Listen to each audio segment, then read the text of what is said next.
കുടുംബ കോടതി വിഷയങ്ങളുമായി ബന്ധപ്പെട്ട് വരുന്ന പുതിയൊരു വീഡിയോയിലേക്ക് എല്ലാവർക്കും സ്വാഗതം. വീഡിയോ കാണുന്ന ആർക്കെങ്കിലും കുടുംബ കോടതി വിഷയങ്ങളുമായി ബന്ധപ്പെട്ട് എന്തെങ്കിലും സംശയങ്ങളുണ്ടെങ്കിൽ കോൺടാക്ട് ചെയ്യാം. WhatsApp number +91 79 94 97 14 19. ഒരു വട്ടം വിളിക്കുവാനുള്ള കൺസൾട്ടേഷൻ ഫീസ് 500 രൂപ ഗൂഗിൾ പേ ചെയ്യാം.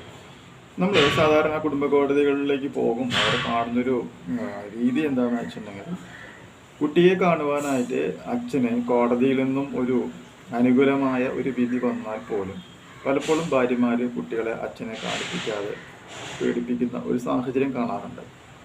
ഇതുപോലെ തന്നെ ഭാര്യയ്ക്കും കുട്ടികൾക്കും അനുകൂലമായി കോടതിയിൽ നിന്നും മെയിൻ്റനൻസ് കൊടുക്കുവാനായിട്ടുള്ള ഒരു ഉത്തരവ് വന്നു കഴിഞ്ഞാൽ പോലും ഭർത്താക്കന്മാർ ആ ഒരു തുക കൊടുക്കാതെ ഇരിക്കുന്ന ഒരു സാഹചര്യവും നമ്മൾ കാണുന്നതാണ്. അപ്പോൾ എന്താണ് അതുകൊണ്ട് ഉദ്ദേശിക്കുന്നത്? കോടതി ഒരു ഉത്തരവ് ഇടുന്നു, ആ ഉത്തരവിനെ നമ്മൾ എന്ത് ചെയ്യുന്നില്ല, മാനിക്കുന്നില്ല, അല്ലെങ്കിൽ ബഹുമാനിക്കുന്നില്ല, അല്ലെങ്കിൽ ആ ഉത്തരവിനെ നമ്മൾ അനുസരിക്കുന്നില്ല എന്നുള്ളതാണ് ഇവിടുത്തെ ഒരു സാഹചര്യം. ഇങ്ങനത്തെ ഒരു സിറ്റുവേഷനിൽ നമുക്ക് ചെയ്യാൻ പറ്റാവുന്ന ഒരു പരിഹാര മാർഗം എന്ന് പറയുന്നത്, അതേ കോടതിയിൽ തന്നെ കോടതിയെ അലക്ഷ്യം അല്ലെങ്കിൽ കണ്ടംപ്റ്റ് ഓഫ് കോർട്ട് പ്രകാരം ഒരു കേസ് ഫയൽ ചെയ്ത് നമ്മുടെ അവകാശങ്ങൾ നേടിയെടുക്കുക എന്നുള്ളത് തന്നെയാണ്.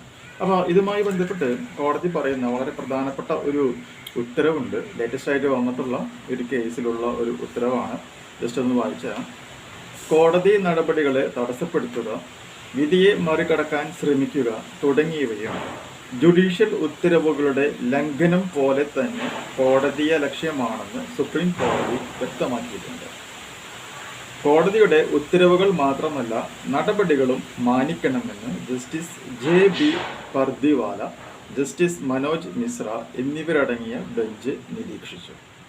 കേസ് കോടതിയുടെ പരിഗണനയിലിരിക്കെ തർക്കത്തിലുള്ള ഭൂമി മറ്റൊരു വ്യക്തിക്ക് മറിച്ചു വിറ്റതുമായി ബന്ധപ്പെട്ട